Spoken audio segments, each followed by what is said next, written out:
सबसे पहला सूत्र उपस्थित होता है हलन्त्यम। हलन्त्यम सूत्र में दो पद हैं, हल और अन्त्यम। रख दीजिए, नहीं तो हाँ नहीं, इससे टच होके बंद हो जाएगा, कट में सेंसर होता है। क्या समझे? हलन्त्यम सूत्र का अध्ययन हम लोगों ने किया, जिसमें यह जाना कि सूत्र में दो पद हैं, हल और अन्त्यम। इनमें से हल ये विशेष से है, अंत उसका विशेषण। तथा उपदेशे जन्नासिक इस सूत्र के द्वारा उपदेशे तथा इत पद का अनुवर्तन होता है। सर्वं वाक्यम क्रियायाम परिसमाप्यते। इस नियम के अनुसार क्रियाबोधक पद का अध्याहार आवश्यक होता है। क्रियाबोधक किसी भी पद का अध्याहार किया जा सकता है, पचती का, गच्छति का, किंतु अस्थिर भवन्ति परः प्रथम पुरुषो प्रयुज्यमानो यस्ति।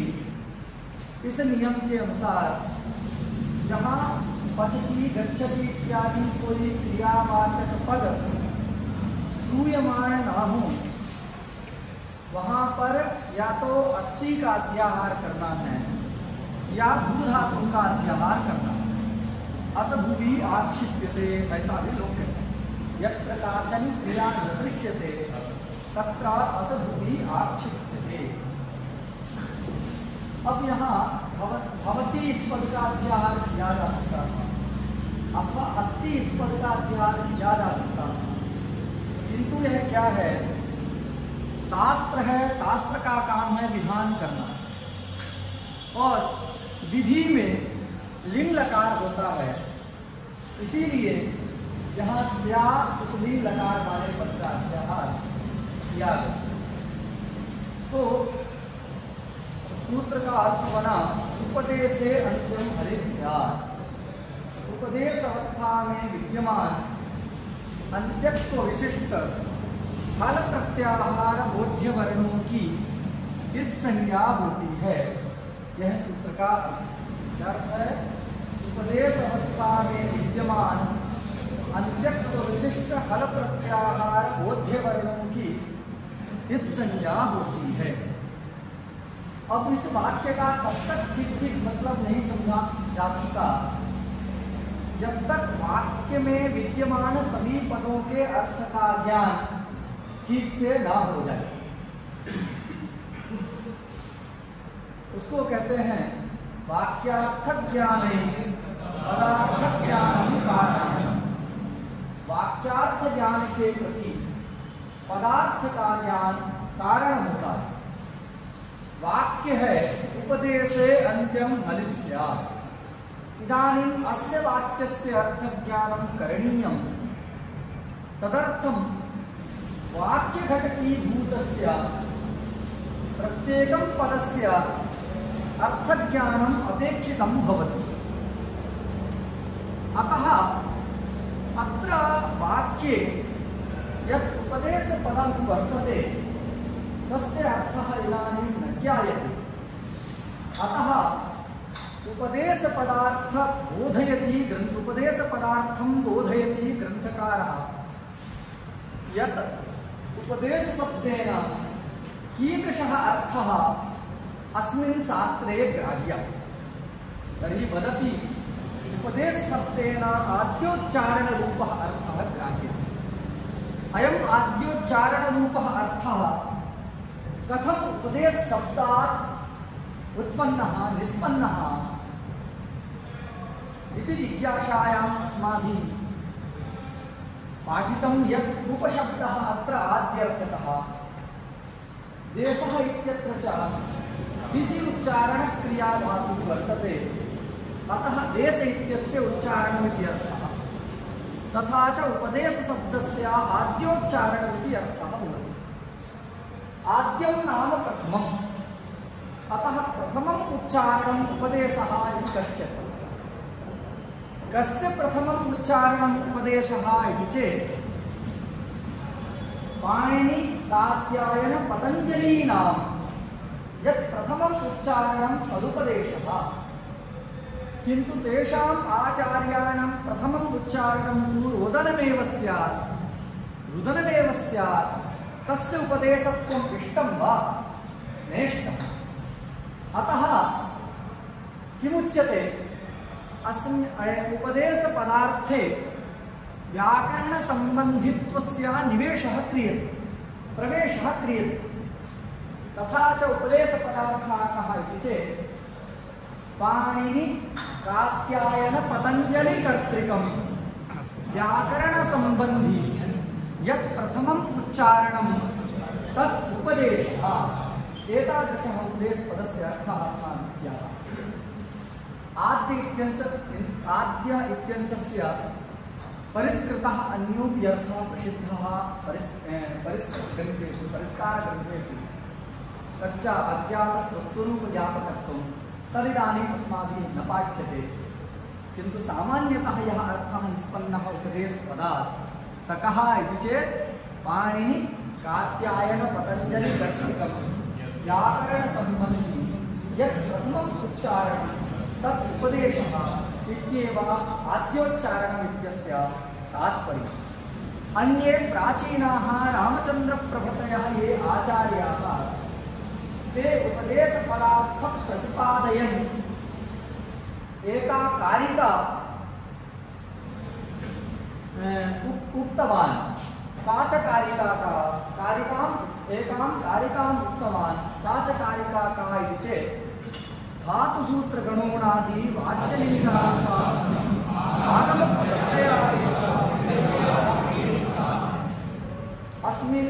अस्यां कारिकायां परिगणिताः ये धात्वादयः ते शमेपि उपदेशशब्देन अत्र विवक्षिताः।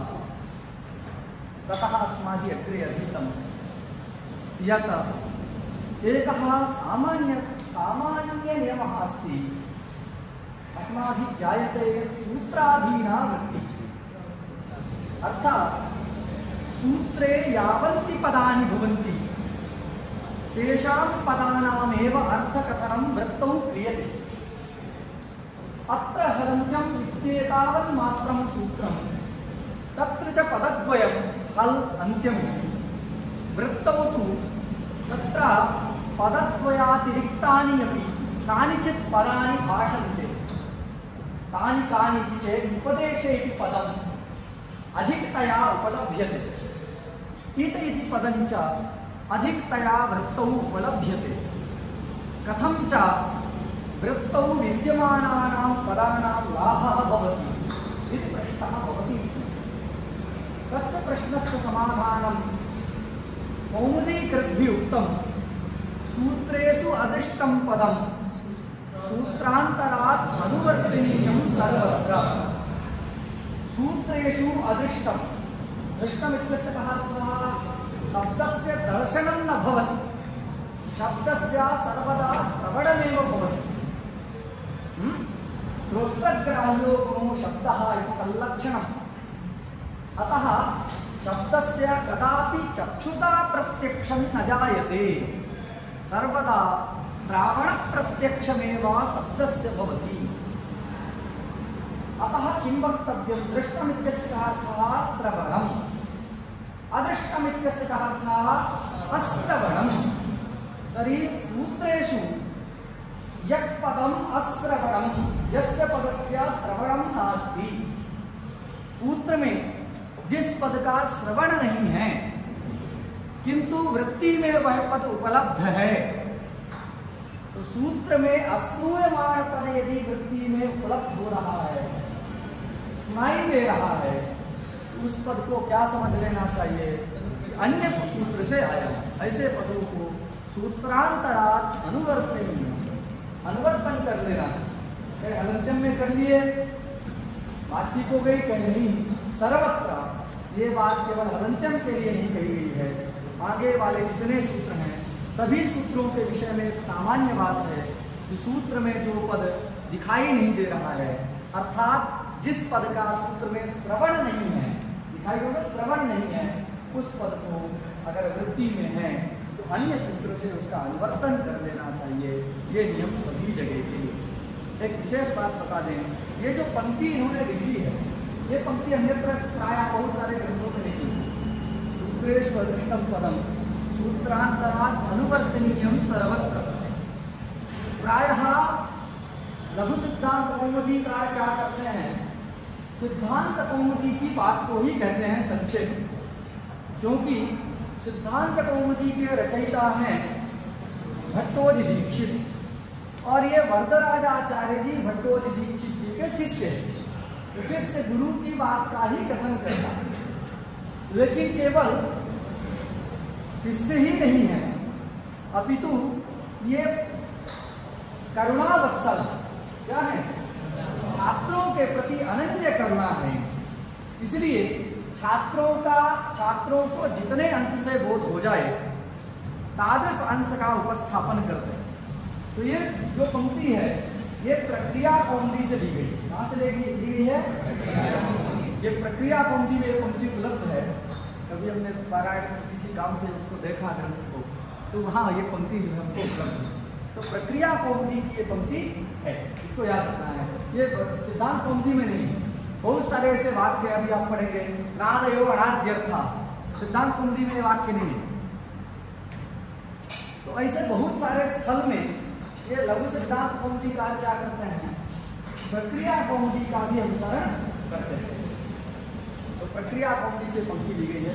एतावता हम लोगों ने क्या किया कि हलन्त्यम सूत्र को सामान्यतया पढ़ा, उसमें जितने भी पद आए ग्रंथ में जो लिखा है उसका अर्थ हम लोगों ने सामान्यतया जाना। बहुत विचार नहीं करेंगे, आगे के सूत्र में चलते हैं। अग्रिम एक सूत्र आ रहा, तो अभी इत संज्ञा का ज्ञान इस सूत्र से हुआ। लक्षण से क्या हुआ? इत संज्ञा का ज्ञान बताए थे। संज्ञा मतलब क्या है? नाम। तो इत एक नाम, इत क्या है? नाम। ये इत नाम किसका रखा गया है? तो उपदेश अवस्था में विद्यमान अंत्यत्व विशिष्ट हल प्रत्याहार बोध्य वर्ण, हल्की नहीं, हल कह दिया तो हल से क्या लेना है? हल सूत्र ले लिया जाएगा, इसलिए हल से लेना हल प्रत्याहार। और प्रत्याहार की संज्ञा नहीं करना है। प्रत्याहार में जितने भी वर्ण हैं हल प्रत्याहार में सबकी संज्ञा इससे करना है। इसलिए प्रत्याहार बोध्य जो वर्ण आ या वारा इत्यादि सबकी संज्ञा इससे। तो क्या अर्थ करेंगे? उपदेश अवस्था में विद्यमान अंत्यत्व विशिष्ट हल प्रत्याहार बोध्य वर्ण इत संज्ञा को होते हैं। समझा गया? तो उन अंत्यत्व विशिष्ट हल प्रत्याहार बोध्य वर्णों को उद्देश्य करके इस सूत्र के द्वारा इत संज्ञा का विधान याद है। तादृश हल प्रत्याहार बोध्य वर्ण क्या हो गए? संज्ञी हो गए। और इत क्या हो गया? संज्ञा हो गया। इस प्रकार संज्ञा संज्ञी बोधन होने से ये हलन्त्यम सूत्र संज्ञा सूत्र। क्लियर हो गया? तो ये आवृत्ति हम लोगों ने थोड़ा सा किया। आगे चलते हैं, दूसरी संज्ञा बताने जा रहे हैं। क्या संज्ञा है? लोप संज्ञा। क्या संज्ञा है? लोप संज्ञा करने वाला सूत्र क्या है? अदर्शनम लोपः। लोप संज्ञा करने वाला क्या सूत्र है? कई बार हम कहते हैं लोप हो गया, तो किससे हो गया? अदर्शनम लोपः। अदर्शनम लोपः लोप नहीं करता है, ये केवल बताता है लोप किसको कहा जाता है। व्याकरण में लोप किसको कहते हैं इस बात को हलन्त्यम सूत्र बताता है। जैसे व्याकरण में इत किसको कहते हैं तो हलन्त्यम ने बताया कैसे हल प्रत्याहार बोध्य वर्ण को हम इत कहें। उसी प्रकार हलन्त्यम सूत्र के एक आदर्शनम लोपः सूत्र है। ये आदर्शनम लोपः सूत्र लोप नहीं करता, लोप का विधान नहीं करता। लोप किसको कहते हैं? व्याकरण में लोप शब्द से किस प्रकार का अर्थ अभिप्रेत है, ग्राह्य है, केवल उसको बताता है। लोप संज्ञा करता है। लोप ये नाम करता है। किसकी लोप संज्ञा करता है? तो लिखा अदर्शनम। लोपः ये संज्ञा बोधक पद, अदर्शनम यह संज्ञी बोधक पद। बात सुना गया? तो संज्ञा बोधक तथा संगी बोधक दल विद्यमान होने से यह सूत्र भी कैसा हो गया? संज्ञा संगी बोधकत्व संज्ञा। अब अदर्शनम में न्याय तत्पुरुष समास, न दर्शनम इति अदर्शनम क्या समास है? न्याय तत्पुरुष समास अदर्शनम में है। कहीं कहीं टीका ग्रंथ में दर्शनस्य अभावः इति अदर्शनम, अर्थाभाव अर्थ में अव्ययी भाव समास का उल्लेख किया गया, टीकाओं में ऐसा लिखा है। लेकिन वो ज्यादा युक्त जो है नहीं है, क्योंकि न्याय का कहीं समास नहीं होता। निरमक्षिकम में निर के साथ है, मक्षिकाणाम अभावः निरमक्षिकम, निर का तो अभाव अर्थ में समास होता, लेकिन न्याय का समास अव्ययी भाव जो है नहीं होता प्रायः। इसलिए लिखा है कई जगह टीकाओं में कि दर्शनस्य अभावः इति अदर्शनम है, अर्थाभाव में अव्ययी भाव समास है, ऐसा लिखा है। लेकिन ज्यादा युक्त क्या है कि न्याय के साथ ही समास है। न दर्शनम इति अदर्शनम, न्याय सूत्र के द्वारा न्याय तत्पुरुष समास किए, तो ना दर्शन और अम ये स्थिति रही, ना दर्शन अम ये स्थिति रही। समास कर दिए, समास होने के बाद प्रातिपदिक संज्ञा होकर विभक्ति का लोप हो गया, ना दर्शन ये शब्द रहा।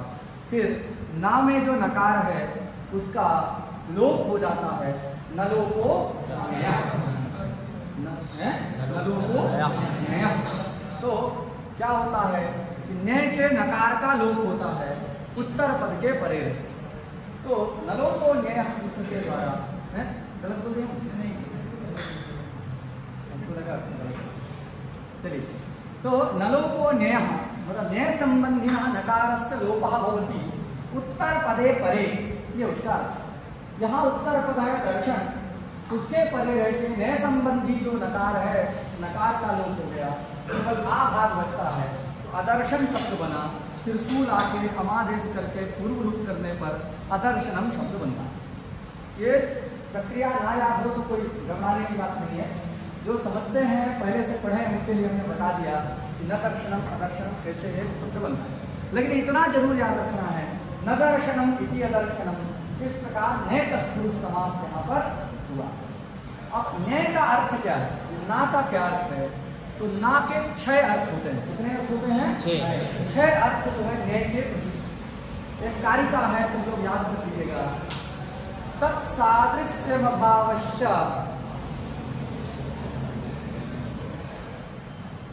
तत्सादृश्य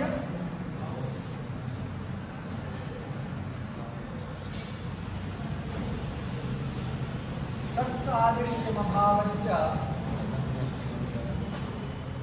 तदन्यत्वं तदल्पता, तत्सादृश्यमभावश्च तदन्यत्वं तदल्पता अप्राशस्त्यम्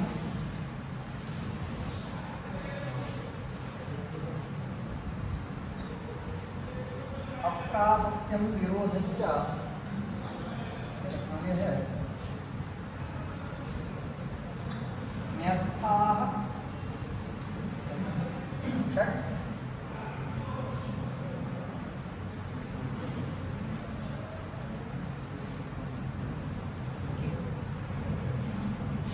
सत्प्रकीर्तिताः, तत्सादृश्यमभावश्च तदन्यत्वं तदल्पता अप्राशस्त्यं विरोधश्च न्यर्थाः सत्प्रकीर्तिताः। तो ये सब लोग लिख लीजिए सीखिए। न्याय के 6 अर्थ होते हैं। कितने अर्थ होते हैं? 6 अर्थ होते हैं। न्यायता सत्प्रकीर्तिता, प्रकीर्तिता मतलब प्रसिद्धा। तो न्याय के 6 अर्थ जो कहे गए हैं प्रसिद्ध। कौन कौन अर्थ है? पहला अर्थ है सादृश्य। क्या अर्थ है? सादृश्य। दूसरा अर्थ है अभाव। तीसरा अर्थ है अन्य, अन्यत्वम, अन्य भिन्न। और चौथा अर्थ है अल्पता, अल्प। और 5वां अर्थ है अप्राशस्त, प्राशस्य कहते हैं प्रशंसा और अप्राशस्य मतलब निंदा। जो प्राशस्य नहीं है वो अप्राशस्य अर्थात निंदा। तो अप्राशस्य मतलब निंदा और विरोध, ये 6 अर्थ हैं। ठीक है, कौन कौन? सादृश्य, अभाव, अन्यत्व, अल्पता, अप्राशस्य मतलब निंदा और विरोध, जितने 6 नए शब्द के अर्थ हैं, इन सब का विवेचन हम लोग अनचिचा सूत्र में करेंगे। कहाँ करेंगे? अनचिचा सूत्र के सूत्र को पढ़ते समय एक एक का उदाहरण देखेंगे। यहाँ केवल इतना याद रखना है कि न दर्शनम अदर्शनम में जो नए है उस नए का अर्थ है अभाव। क्या अर्थ है? अभाव। एक हम जान गए, यहाँ पर जो है नए का अर्थ क्या है? अभाव अर्थ। कारिका खंड कर लीजिएगा, सबका उदाहरण और कैसे कहाँ होता है ये सब आगे बताया जाए। तो यहाँ क्या समझे तो कि न दर्शनम अदर्शनम इस प्रकार का क्या हुआ है? नए तत्पुरुष समास हुआ है। नए का अर्थ क्या है? अभाव। नए का क्या अर्थ है यहाँ? अभाव अर्थ। अब दर्शन का मतलब क्या होता है? तो कहे हम भगवान के दर्शन करने जा रहे हैं। दर्शन का मतलब चाक्षुष प्रत्यक्ष। चक्षु से जो प्रत्यक्ष होता है उसी को ना दर्शन कहते हैं। टीवी में राम जी का दर्शन किए तो मतलब चक्षु से देखे तब ना। कोई कहता है रेडियो में हमने दर्शन किया, नहीं कहता। क्यों? रेडियो में चाक्षुष प्रत्यक्ष नहीं होता। जो रेडियो बजता है तो रेडियो में चाक्षुष प्रत्यक्ष नहीं होता। कहाँ होता है चाक्षुष प्रत्यक्ष? टेलीविजन में होता है। तो दर्शन का प्रयोग कहाँ होता है? यहाँ दर्शन में दृश्य धातु। क्या धातु है? दृश्य प्रेक्षणे। तो प्रेक्षण का मतलब देखना। तो चक्षुष जो चाक्षुष प्रत्यक्ष, प्रत्यक्ष होगा ज्ञान, इंद्रियों से होने वाले ज्ञान को प्रत्यक्ष कहते हैं। प्रत्यक्ष किसको कहते हैं? कोई भी इंद्रिय, चाहे श्रवण इंद्रिय, तो इंद्रिय, चाहे आपका रसने इंद्रिय, प्राण इंद्रिय, किसी भी इंद्रिय से होने वाले ज्ञान को क्या कहते हैं? प्रत्यक्ष। और जो चक्षुर इंद्रिय से होने वाला प्रत्यक्ष है, ज्ञान है, उस ज्ञान को क्या कहेंगे? चाक्षुष प्रत्यक्ष। तो दर्शन दृश्य धातु का प्रयोग कहाँ होता है? चाक्षुष प्रत्यक्ष के लिए होता है। बात सुना गई? चाक्षुष प्रत्यक्ष के बाद लोग जाते हैं ना दर्शन करने भगवान। बात ये अलग है कि जाके वहां आंख बंद कर लेते हैं कि हम देखेंगे नहीं आपको, हैं? ऐसा लोग करते हैं प्राय। मंदिर में जाते हैं दर्शन करने, तो कहते हैं हम दर्शन करने जा रहे हैं, लेकिन जाने के बाद करते क्या है? आंख बंद करके खड़े हो जाते हैं भगवान के सामने। आ तो गए हैं लेकिन देखेंगे नहीं आपको। क्या है? आ तो गए हैं लेकिन देखेंगे नहीं। तो माता जी कह रही थी कि मंदिर चले जाना जन्मदिन है इसलिए आए हैं। ऐसे लोग होते हैं। भगवान जहाँ जाइए तो उनको देखिए। ये आंख बंद करने वाला सिस्टम अच्छा नहीं है, ऐसा विधि नहीं है दर्शन। दर्शन का मतलब ये चाक्षुष प्रत्यक्ष है। उनको निहारिए कैसे है उनका रूप, माधुरी का पान करिए। आंख बंद कहाँ करना है? जहाँ भगवान की प्रतिमा ना हो वहां आंख बंद करके जो पहले देखे हो उसका स्मरण करिए कि हम किस रूप का दर्शन हमने किया। गए विश्वनाथ जी आंख बंद करके खड़े हो गए, फिर क्या किए? वहां जाके आंख बंद करना था तो बाहर ही कर लेते, क्यों 5 घंटा लाइन लगे? तो समझ आ गया कि नहीं? दर्शन का मतलब क्या जी? चाक्षुष प्रत्यक्ष। लेकिन अब ये शब्द का चाक्षुष प्रत्यक्ष तो कभी होता ही नहीं है। शब्द का तो हमेशा श्रावण प्रत्यक्ष होगा। क्या होगा? श्रावण प्रत्यक्ष होगा। चाक्षुष प्रत्यक्ष कभी भी शब्द का नहीं होगा। इसलिए अगर यहाँ दर्शन का अर्थ कर दिया जाए चाक्षुष प्रत्यक्ष और न्याय का अर्थ है अभाव, तो क्या अर्थ होगा? चाक्षुष प्रत्यक्ष अभाव। अभाव बाद में जोड़ना है। जो नयर्थ होता है उसका उत्तर पदार्थ के साथ अन्वय होगा। ये भी तरीका जान लीजिए। नयर्थ जो होगा उस नयर्थ का कहाँ अन्वय होगा? उत्तर पदार्थ के साथ। लेकिन जहां न्याय पृथकतया स्तूयमान समास नहीं हुआ वहां उसका क्रिया के साथ अन्वय होगा। कल हम लोगों ने पढ़ा था न पुनरांतरेणाचम व्यंजनस्योच्चारणमपि भवति। ना का अन्वय कहाँ किया था? भवती के साथ। उच्चारण अपनी न भवती, क्यों? तो असमस्त ने, उस ने का समास नहीं हुआ। तो जो असमस्त ने होता है उसका कहाँ अन्वय होता है? क्रिया में। असमस्त ने का कहाँ अन्वय होता है? क्रिया। अगर समस्त ने है तो कहाँ अन्वय होगा? उत्तर पदार्थ के साथ। तो यहाँ नदर्शनम अदर्शनम में न्याय समझते ही उसका अर्थ हो गया अभाव। तो नयर्थ अभाव का अन्वय किसके साथ होगा? उत्तर पदार्थ के साथ। उत्तर पद क्या है? दर्शन। उत्तर पदार्थ क्या होगा? अभी सामान्य जो अर्थ प्रसिद्ध है, दर्शन का अर्थ क्या है? चाक्षुष प्रत्यक्ष। उत्तर पदार्थ क्या हो गया? चाक्षुष प्रत्यक्ष। अब नयर्थ अभाव का अन्वय किसके साथ है? चाक्षुष प्रत्यक्ष के साथ। उसके बाद में जोड़ दो अभाव को, तो क्या बन जाएगा? चाक्षुष प्रत्यक्षाभाव। चाक्षुष प्रत्यक्षाभाव। तो चाक्षुष प्रत्यक्षाभाव की लोप संज्ञा होती है, ऐसा अर्थ होने लगे। लेकिन शब्द का तो कभी भी चाक्षुष प्रत्यक्ष होता ही नहीं, सर्वदा क्या रहेगा? चाक्षुष प्रत्यक्षाभाव ही रहेगा। सारे शब्दों की लोप संज्ञा इष्ट है क्या? इसलिए क्या कहेंगे, यहां दृश्य धातु जो है चाक्षुष प्रत्यक्ष की भूमिका नहीं। दृश्य धातु चाक्षुष प्रत्यक्ष अर्थ को नहीं बताती। किसको बताती है? तो दृश्य धातु का अर्थ है ज्ञान। ज्ञान सामान्य क्या है? देखो, सभी इंद्रियों से ज्ञान होता है, लेकिन तत्त इंद्रिय से होने वाला ज्ञान क्या है? विशेष ज्ञान है कि नहीं? अभी आप इतने सारे छात्र बैठे हैं, छात्रत्वेन सभी का ग्रहण हो गया कि नहीं? तो छात्र ये आप सबका एक सामान्य नाम, सभी का एक नाम क्या है यहाँ? छात्र। तो छात्र क्या है? सामान्य नाम। और कुछ किसी का राम, किसी का श्याम, किसी का जो है कुछ विशेष विशेष नाम है कि नहीं? देवदत्त, यज्ञदत्त इत्यादि कुछ कुछ है, तो ये विशेष नाम है। उसी प्रकार किसी भी इंद्रिय से होने वाला जो ज्ञान है वो सब क्या कहलाएगा? ज्ञान सबको कहते हैं, चाहे इंद्रिय से हो, चाहे अनुमान से हो, उपमान से हो, शब्द से हो, कोई भी है, सबको ज्ञान कहा जा सकता है कि नहीं? कहा जा सकता है। लेकिन विशेष विशेष इंद्रिय से जो ज्ञान होगा उसको विशेष ज्ञान। चक्षु इंद्रिय से जो ज्ञान होगा उसको क्या कहेंगे? चाक्षुष ज्ञान, चाक्षुष प्रत्यक्ष। श्रवण से होगा तो उसको श्रावण प्रत्यक्ष, घ्राण से होगा तो उसको घ्राण प्रत्यक्ष, रसना से होगा तो उसको रासना प्रत्यक्ष। ये सब अलग अलग नाम। तो यहाँ ये किसी विशेष ज्ञान को दृश्य धातु नहीं कहते। यद्यपि दृश्य धातु की प्रसिद्धि किसमें है? चाक्षुष प्रत्यक्ष अर्थ में है। दृश्य धातु की प्रसिद्धि किसमें है? चाक्षुष प्रत्यक्ष अर्थ में है। किंतु यहाँ पर दृश्य धातु का अर्थ क्या है? चाक्षुष प्रत्यक्ष नहीं है, ज्ञान सामान्य। क्या है? ज्ञान सामान्य। अब ज्ञान सामान्य में सारे आ गए कि नहीं? सारे ज्ञान आ गए। ज्ञान सामान्य का बोधक यहाँ दृश्य धातु है। क्लियर हो गया? अब ज्ञान सामान्य में सारे ज्ञान आ जाते हैं, तो हम कौन सा ज्ञान ले लेंगे? तो श्रावण ज्ञान ले लेंगे, श्रावण प्रत्यक्ष ले लेंगे। दृष्टा पर ज्ञान सामान्य कोई भी लिया जा सकता है। यहाँ पर हम क्या ले लेंगे? ये शब्द शास्त्र है। व्याकरण का एक नाम क्या है? शब्द शास्त्र।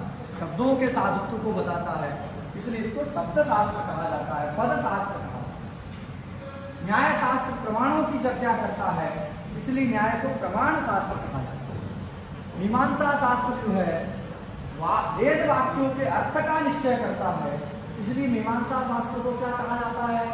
वाक्य शास्त्र कहा जाता है। ये याद रखिएगा, मीमांसा को क्या कहते हैं?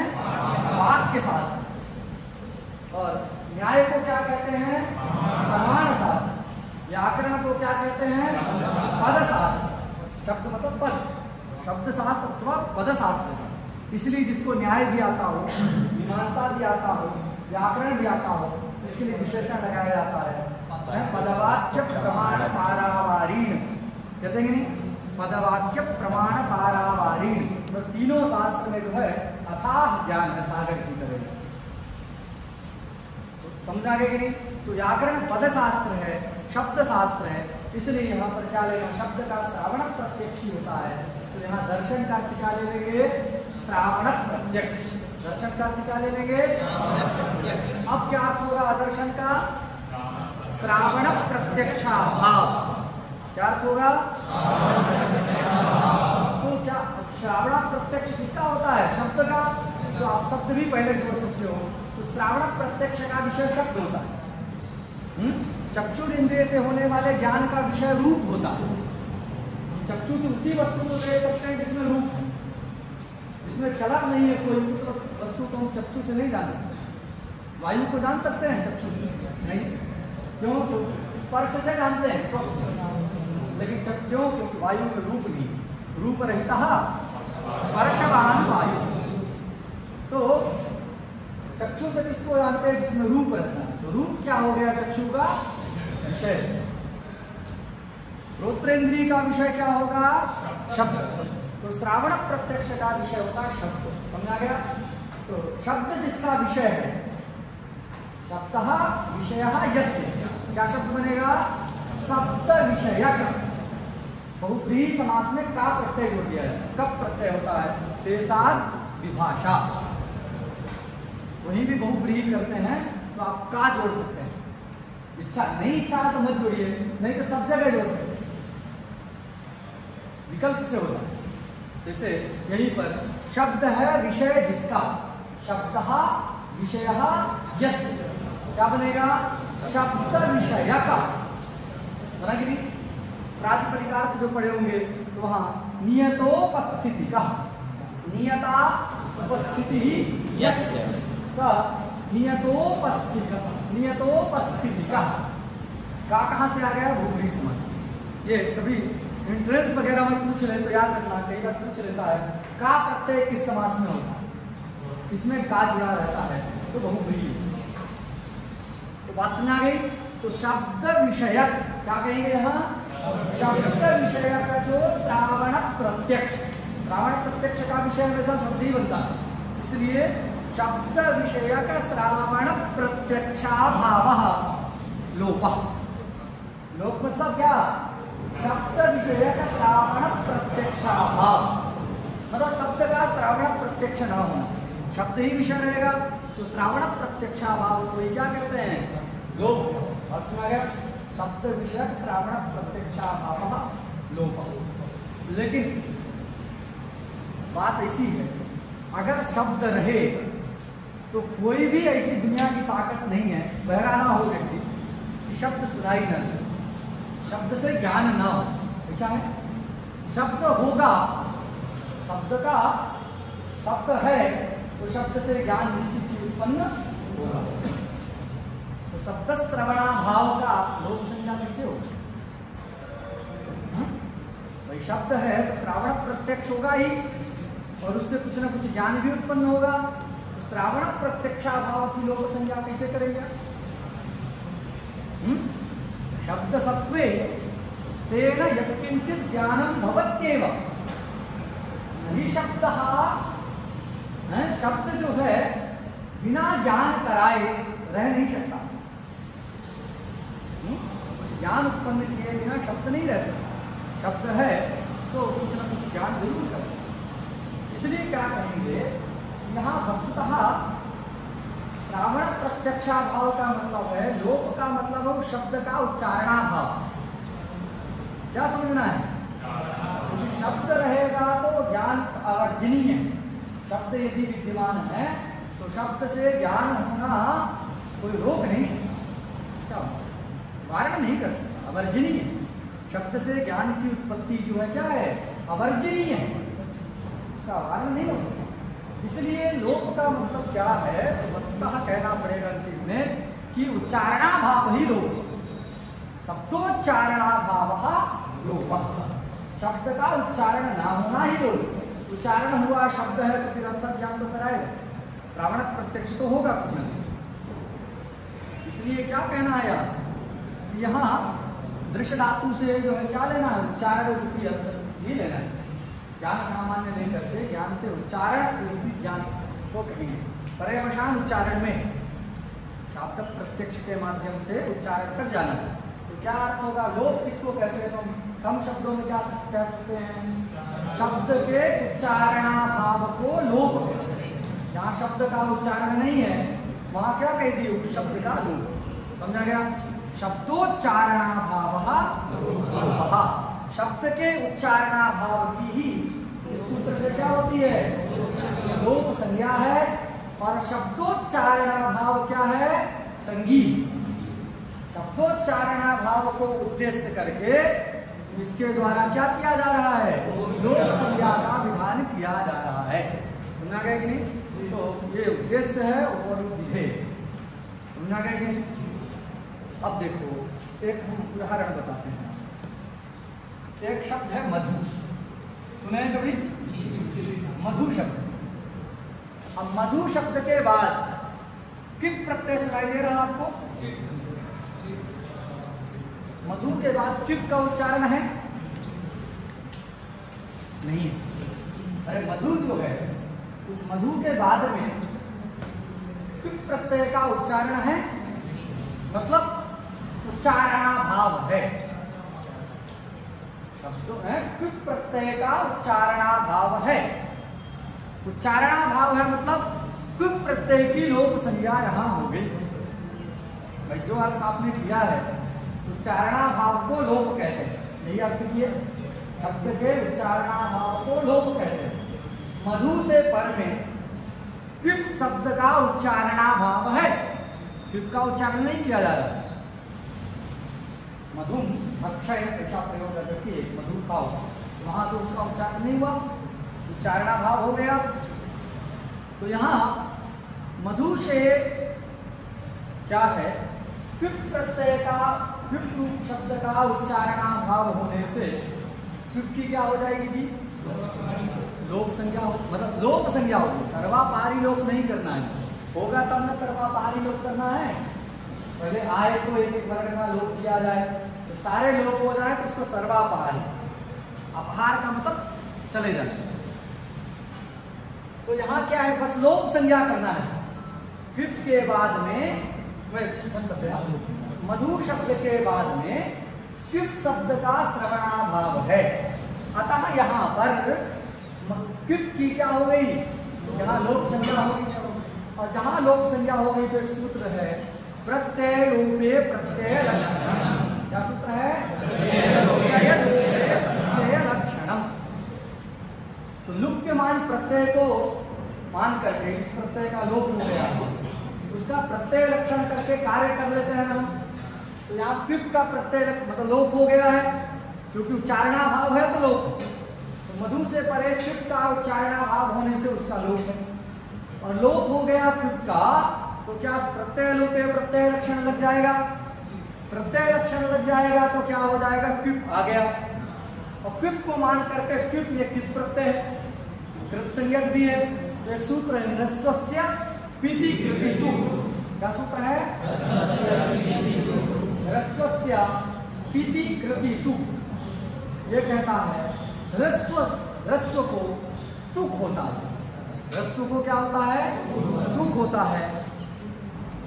तुक, ह्रस्व को तुक होता है कब? पित कृत प्रत्यय के परे।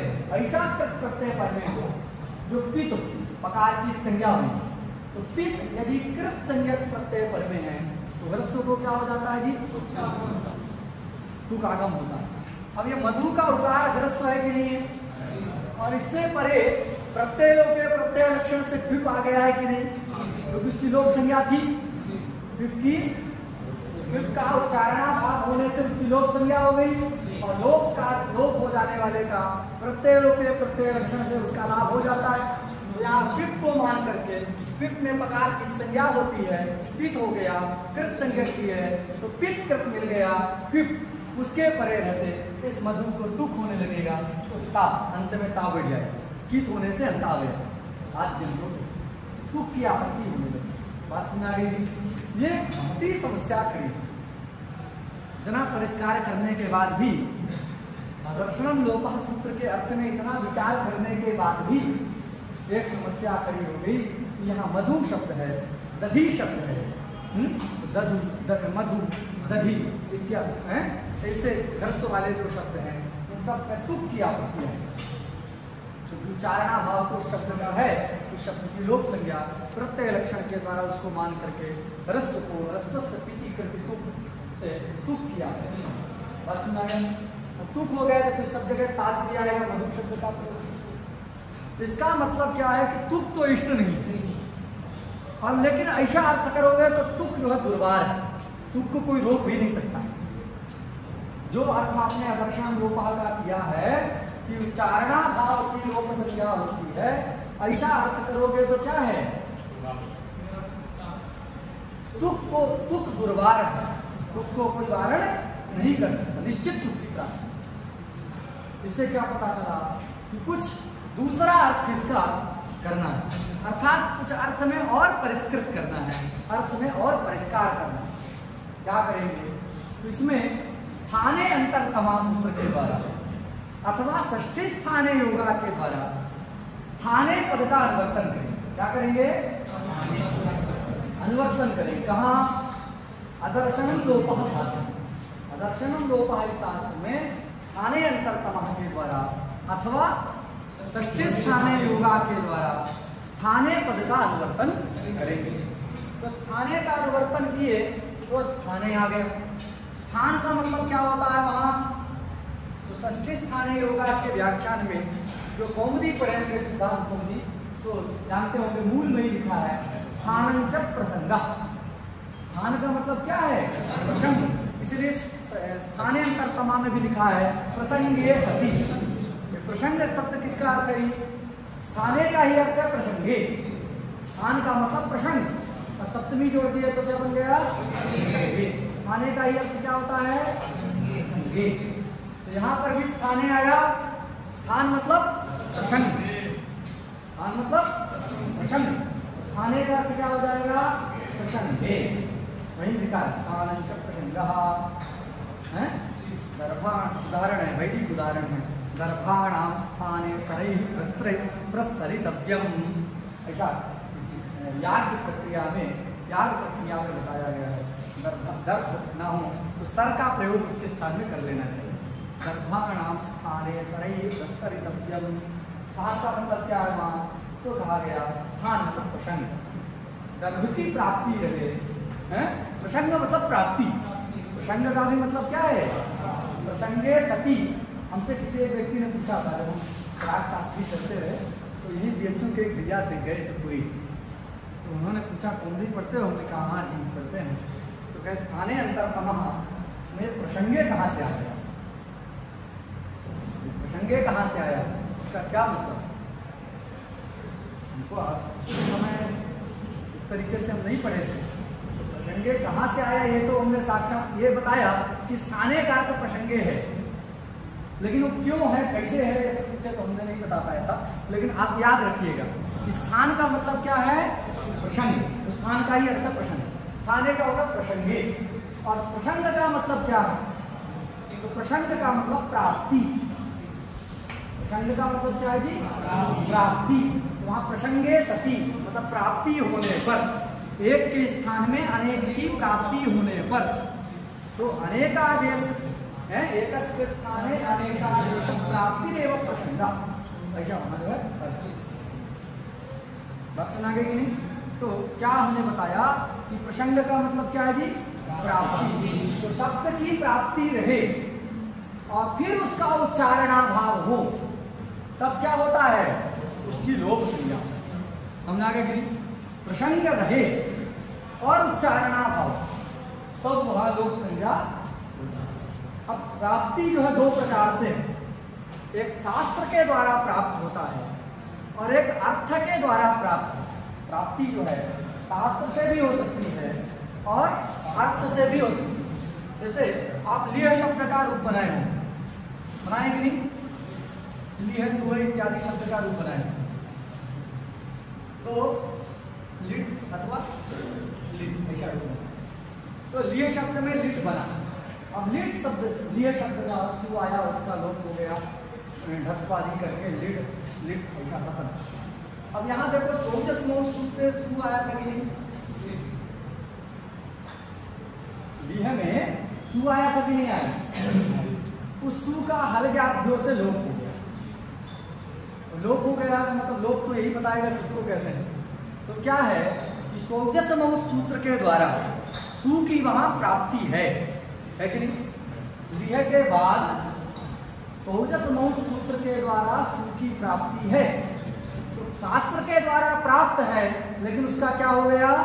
उच्चारणाभाव हो गया। बाद में सु चला जाता है हल्के आपको। तो सौजस मौत सूत्र के द्वारा सु प्रत्यय का प्रसंग है, सु प्रत्यय की प्राप्ति है।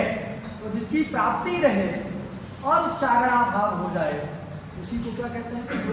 लोप। प्राप्ति है लेकिन उच्चारणाभाव, लोप हो गया मतलब उच्चारणाभाव हो गया, तो जो उसको क्या कहेंगे? सु का लोप। ये तो शास्त्रतः प्राप्ति, कहीं कहीं लोकतः प्राप्ति होती। जैसे प्रसादात् प्रेक्षते, प्रसादात् प्रेक्षते। प्रसादात् प्रेक्षते का मतलब क्या है?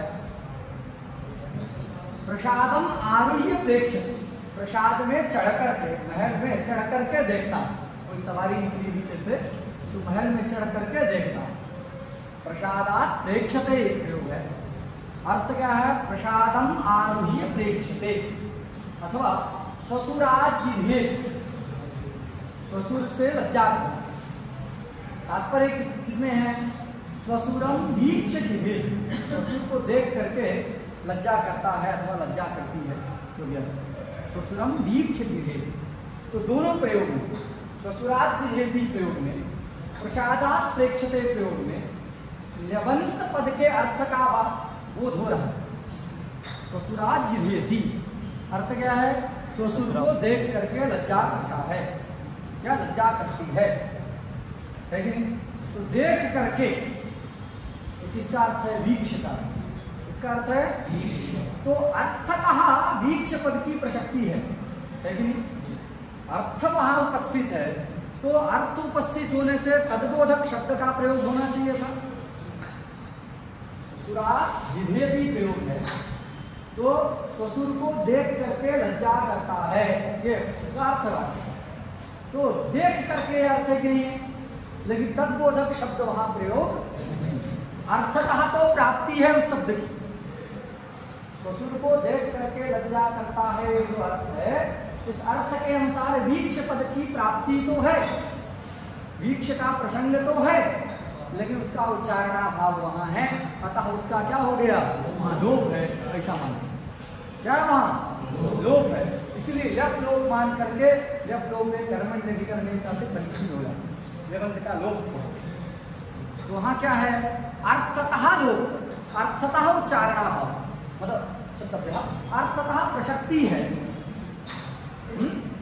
ससुरात् जिह्वेति अथवा प्रसादात् प्रेक्षते इत्यादि स्थल में अर्थतः लेवंत पद की प्राप्ति है। अर्थ वहां भाषित हो रहा है, लेवंत पद का प्रयोग होना चाहिए। अर्थतः प्राप्त लेवंत पद का उच्चारणाभाव है, अतः वहां क्या हो गया? लोप। ये धूप, लिट इत्यादि स्थल में सौजस मौत शास्त्र के द्वारा सु प्रत्यय की प्रसक्ति है, प्राप्ति है, किंतु उसका उच्चारणाभाव है, इसलिए उसकी लोप, वहां सु का लोप है। तो अब लोप किसको कहते हैं? उसमें क्या जोड़ना है कि शास्त्रतः, शास्त्र के द्वारा, ठीक है, अथवा अर्थतः। तो शास्त्रतः अर्थतो वा, शास्त्रतः अर्थतो वा प्रसक्तस्य, इसकी प्रसक्ति हो, प्रसक्ति मतलब प्राप्ति हो। तो शास्त्रतः अर्थतो वा प्राप्तस्य प्रसक्तस्य उच्चारणाभावः लोपः। क्या लिखा गया? लिख लीजिए, परिष्कृत अर्थ है, ये आपको याद रखना है। अगर यही बोलोगे जो है प्रसक्तस्य दर्शनम लोक संयम से, आपको पढ़ना क्या मतलब? पहले से मानो क्या अर्थ है इसका? शास्त्रतः अर्थतो वा, शास्त्रतः अर्थतो वा प्रसक्तस्य, प्रसक्तस्य मतलब प्राप्तस्य, प्राप्त हो, प्राप्तस्य उच्चारणाभावः लोपः। शास्त्रतो अर्थतो वा प्रसक्तस्य उच्चारणाभावः लोपः। क्लियर हो गया? यही लोप। अब मधु में कोई दिक्कत नहीं, क्योंकि मधु से परे व्युत् प्रत्यय किसी शास्त्र के द्वारा नहीं आता। तो शास्त्रतः उसकी प्रसक्ति, मधु से पर में व्युत् प्रत्यय की शास्त्रतः प्रसक्ति नहीं है, अर्थतः भी प्रशक्ति नहीं है। इसलिए यहाँ पर मधु के उच्चारणाभाव होने पर योग संज्ञा, योग संज्ञा कब होगी? जब वो प्रशक्त है। प्रशक्ति दो प्रकार से, शास्त्र से अथवा अर्थ। तो शास्त्रतः अथवा अर्थतः जिस शब्द की प्रशक्ति हो, लेकिन उस शब्द का क्या हो? उच्चारणाभाव हो, उसको क्या कहेंगे हम? योग कहेंगे। दोनों का उदाहरण ठीक है, समझ आ गया? एक बार फिर बता दे रहे हैं। धुप और लिट में यहाँ सौजस नोट सूत्र के द्वारा सुप्रत्यय की प्रशक्ति है, सुप्रत्यय की प्राप्ति है, किंतु उसका उच्चारणाभाव हो गया है अलज्ञाभ्यो सूत्र के द्वारा। अतः वो क्या है? वहां सु का लोप होना। प्रसादात प्रेक्षते ससुरात जिरहेति इत्यादि स्थल में क्या है? देख करके, आरूढ़ हो करके, ये अर्थभाषित है। अर्थतः वहां लेवंत पद की प्रशक्ति है, दीक्ष पद की प्रशक्ति है। आरुह्य चढ़ करके, आरुह्य इस अर्थ की प्रशक्ति है, शब्द की प्रशक्ति है, अर्थ से प्रशक्ति है। अर्थतः प्रशक्ति है लेवंत पद की, लेकिन लेवंत पद का उच्चारणाभाव है, इसलिए वहां पर क्या मान लेंगे? लेवंत का लोप। इसीलिए पंचमी हो गई लेवंत के लोप। क्लियर समझ आ गया? मधु में क्या है? उच्चारणाभाव तो है, लेकिन कैसा उच्चारणाभाव हमको चाहिए? शास्त्रतः अर्थपूर्वा प्रसक्तस्य शब्दस्य उच्चारणाभाव। प्रसक्तता विशेष बनाना शब्द, तो शास्त्र तो अर्थपूर्वा प्रसक्तस्य शब्दस्य उच्चारणाभावः लोपः। शास्त्र से अथवा अर्थ से प्रसक्त जो शब्द है, उस शब्द का उच्चारणाभाव क्या कहलाएगा? लोप कहलाएगा। किसी को दिक्कत? अर्थ एकदम स्पष्ट हो गया? आगे क्या सूत्र है? तो ये याद रखना है, ये सूत्र लोप किसको कहते हैं केवल यही बताता है। अब कोई पूछेगा लोप किससे हुआ, तो कभी मत कहिएगा कि दर्शनम लोपा से लोप हुआ। लोप शब्द से व्याकरण में किसको जाना जाता है, उसके लिए सूत्र आया था कि लोप शब्द से व्याकरण में क्या अर्थ लेना है। तो शास्त्रतः अर्थतः प्रसक्तस्य शब्दस्य, प्रसक्तस्य मतलब प्राप्तस्य शब्दस्य उच्चारणाभावः लोपः। यही जो है अर्थ को बताने के लिए लोप शब्द है। क्लियर हो गया? चलो अब देखो, अब लोप ये तो संज्ञा बता दिया। अब एक नियम है, या संज्ञा सा सा फलवती। इसको नया तो लिख लीजिएगा, या संज्ञा सा सा फलवती।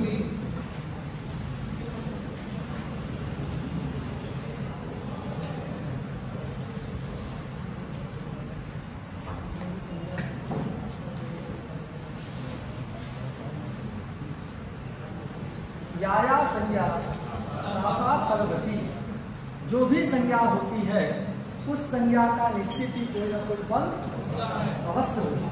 समझा गया? यहाँ लोक संज्ञा हुई, लोक संज्ञा का भी कुछ ना कुछ फल होगा। तो फल बताने के लिए सूत्र आ रहा है तस्य लोपा। अब ये तस्य लोपा सूत्र का अध्ययन हम कल करेंगे, समय जो पर्याप्त हो गया है।